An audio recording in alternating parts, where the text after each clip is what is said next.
Irmãos e irmãs, amigos e amigas, vamos à liturgia diária, momento de nossa fé, liturgia da Igreja Católica Apostólica Romana no mundo inteiro.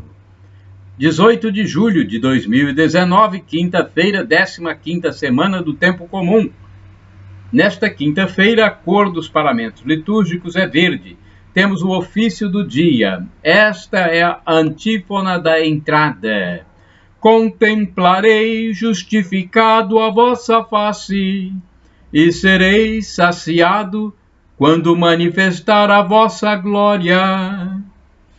Salmo 16:15. Oração do dia. Ó Deus, que mostrais a luz da verdade aos que erram para retomarem o bom caminho, dai a todos os que professam a fé rejeitar o que não convém ao cristão e abraçar tudo o que é digno desse nome. Por nosso Senhor Jesus Cristo, vosso Filho, na unidade do Espírito Santo. Primeira leitura do livro do Êxodo, capítulo 3, versículos de 13 a 20. Naqueles dias, ouvindo a voz do Senhor no meio da sarça, Moisés disse a Deus: Sim, eu irei aos filhos de Israel e lhes direi: o Deus de vossos pais enviou-me a vós. Mas se eles perguntarem qual é o seu nome, o que lhes devo responder? Deus disse a Moisés: eu sou aquele que sou. E acrescentou: assim responderás aos filhos de Israel: eu sou, enviou-me a vós. E Deus disse ainda a Moisés: assim dirás aos filhos de Israel: o Senhor, o Deus de vossos pais, o Deus de Abraão, o Deus de Isaque e o Deus de Jacó, enviou-me a vós. Este é o meu nome para sempre, e assim serei lembrado de geração em geração. Vai, reúne os anciãos de Israel, e dize-lhes: o Senhor, o Deus de vossos pais, o Deus de Abraão, o Deus de Isaque, o Deus de Jacó, apareceu-me, dizendo: eu vos visitei, e vi tudo o que vos sucede no Egito, e decidi tirar-vos da opressão do Egito e conduzir-vos à terra dos cananeus, dos hititas, dos amorreus, dos ferezeus, dos heveus, e dos jabuseus, e dos jebuseus, a uma terra onde corre leite e mel. Eles te escutarão, e tu, com os anciãos de Israel, irás ao rei do Egito e lhe direis: o Senhor, o Deus dos hebreus, veio ao nosso encontro. E agora temos de ir a 3 dias de marcha no deserto, para oferecermos sacrifícios ao Senhor nosso Deus. Eu sei, no entanto, que o rei do Egito não vos deixará partir, se não for obrigado por mão forte. Por isso, estenderei minha mão e castigarei o Egito com toda a sorte de prodígios que vou realizar no meio deles. Depois disso, o rei do Egito vos deixará partir. Palavra do Senhor, graças a Deus. Salmo responsorial. É o Salmo 105, versículos 1, 5, 8 a 9, 24 a 25, 26 a 27, refrão 8a. O Senhor se lembra sempre da aliança. O Senhor se lembra sempre da aliança. Dai graças ao Senhor, gritai seu nome. Anunciai entre as nações seus grandes feitos. Lembrai as maravilhas que ele fez, seus prodígios e as palavras de seus lábios. O Senhor se lembra sempre da aliança.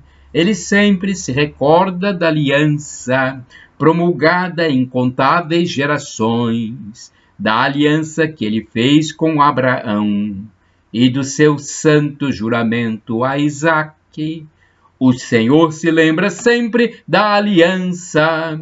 Deus deu um grande crescimento a seu povo e o fez mais forte que os próprios opressores. Ele mudou seus corações para odiá-lo, e trataram com má fé seus servidores. O Senhor se lembra sempre da aliança, então mandou Moisés, seu mensageiro, e igualmente Arão, seu escolhido. Por meio deles realizou muitos prodígios, e na terra do Egito maravilhas, e na terra do Egito, maravilhas. O Senhor se lembra sempre da aliança. O Senhor se lembra sempre da aliança. Aclamação ao Santo Evangelho. Aleluia, aleluia, aleluia, aleluia. Aleluia, aleluia, aleluia, aleluia. Vinde a mim todos vós que estáis cansados, e descanso eu vos darei, diz o Senhor. Mateus 11, versículo 28. Aleluia, aleluia, aleluia, aleluia, aleluia, aleluia, aleluia, aleluia. Evangelho de Jesus Cristo segundo São Mateus, capítulo 11, versículos de 28 a 30. O Senhor esteja convosco, Ele está no meio de nós. Proclamação do Evangelho de Jesus Cristo segundo São Mateus. Glória a vós, Senhor. Pelo sinal da Santa Cruz, livra-nos Deus, nosso Senhor, dos nossos inimigos. Naquele tempo, tomou Jesus a palavra e disse: Vinde a mim todos vós que estáis cansados e fatigados, sob o peso dos vossos fardos, e eu vos darei descanso.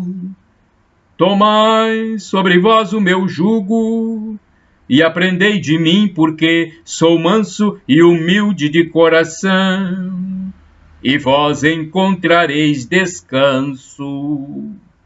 Pois o meu jugo é suave, e o meu fardo é leve.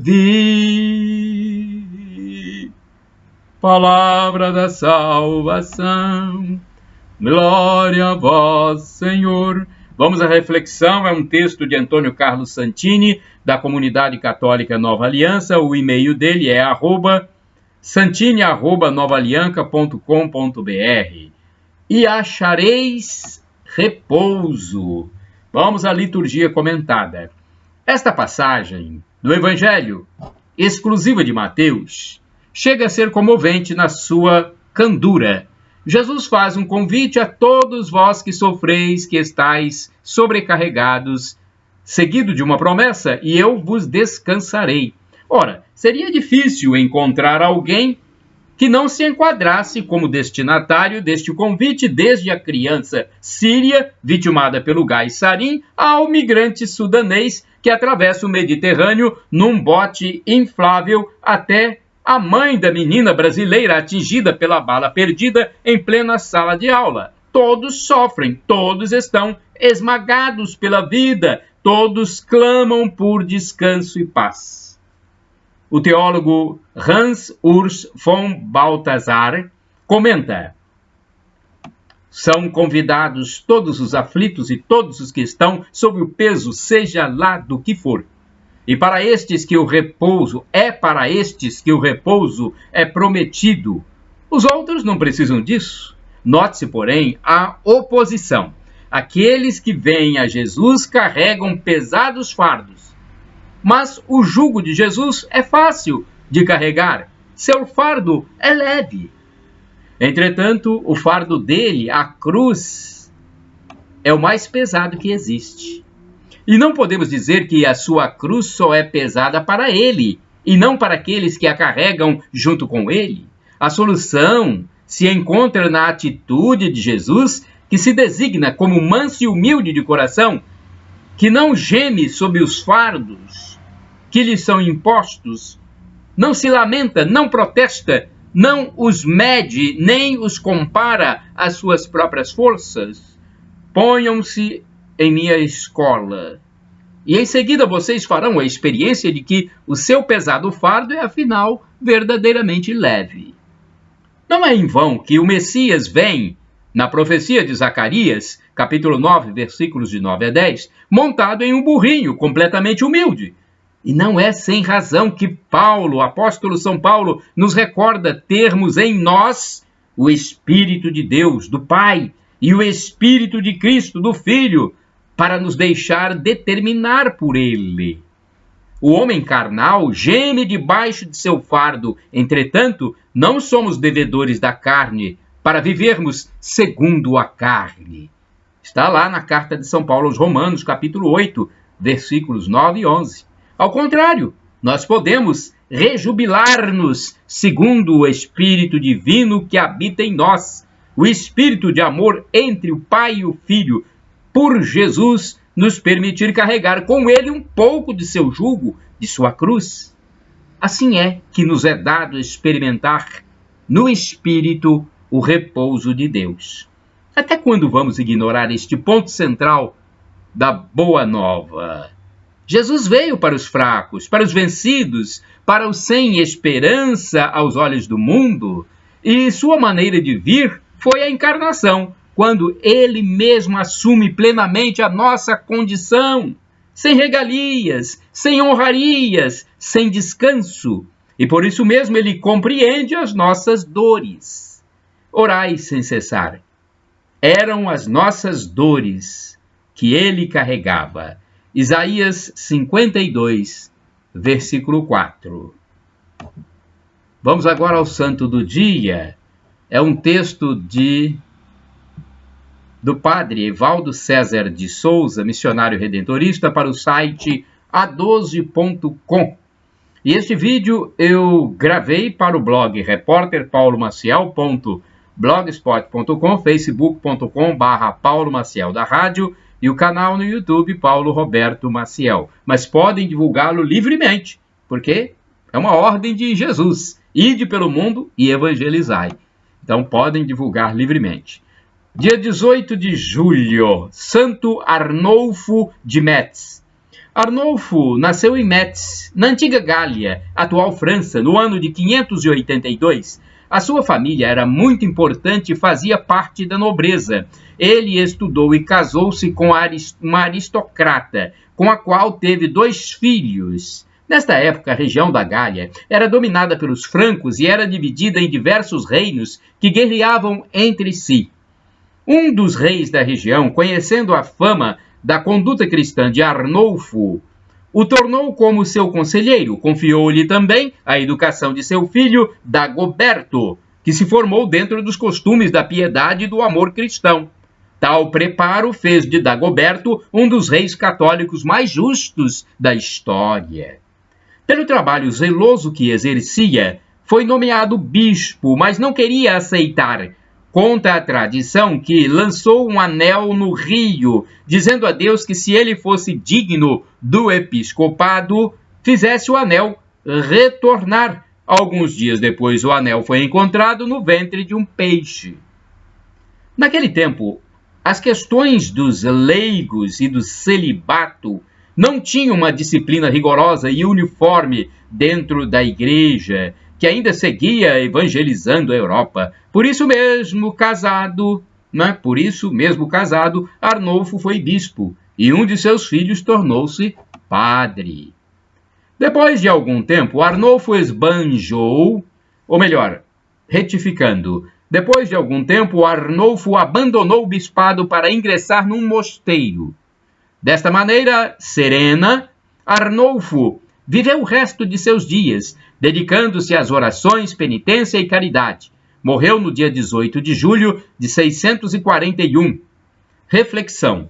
Arnulfo era um homem de fé inabalável, correto e justo. Numa época onde a disciplina da igreja ainda estava sendo formada, Arnulfo soube conjugar sua vida pública com seus compromissos com a evangelização. Foi um homem do seu tempo, preocupado com as pessoas. Sempre procurou encontrar soluções humanas e cristãs para os problemas do seu povo. Que nós também saibamos ocupar nosso lugar na sociedade, levando a todos os ambientes a boa nova de Jesus Cristo. Oração. Rezemos. Deus de amor e misericórdia, que cumulaste São Arnulfo com seus melhores dons, dai-nos seguir seu exemplo e imitar suas ações, levando os homens e mulheres ao compromisso cristão com as questões do tempo atual. Por Cristo nosso Senhor. Amém. Shalom Adonai, a paz do Senhor Jesus Cristo. Maranata, vem Senhor. El Shaddai, Deus Todo-Poderoso, Ele há de prover